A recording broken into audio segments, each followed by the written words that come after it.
14 февруари, денот кога се слави празникот на љубовта Свети Валентин.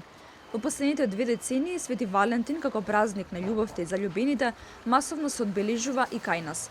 Овој празник се празнува почесто кај помладата популација, а за тоа свидочат гужвите во продавниците каде се продаваат подароци кои укажуваат на љубов, како цвеќиња, чоколади и парфеми. Традиционално е ден на кој влюбените изразуваат нивната љубов меѓусебно со подарување подароци.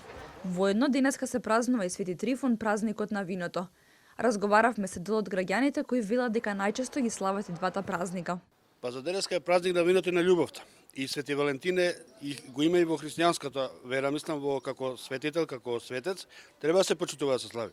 Се собираме, по една чашка ќе се напиеме, нешто ќе се израдуваме и толку.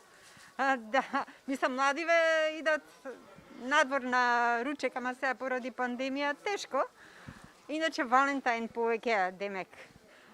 Па нарежање, лоза, пиење, јадење, тоа има. На Свети Трифун, на Свети Валентайн не сум заљубен. Со јадење, со пиење. Купувате ли подароци? Еве го. Купење. Традицијата за Свети Трифун вели дека со попрскување на лозјата и градинарските култури со света вода, тие ќе бидат заштитени од штетниците и временските непогоди во текот на целата година. Свети Валентин пак го прославуваат пред се младите. Влюбените излегуваат на вечера, си купуваат подароци и така го прославуваат овој празник познати како денот на влюбените.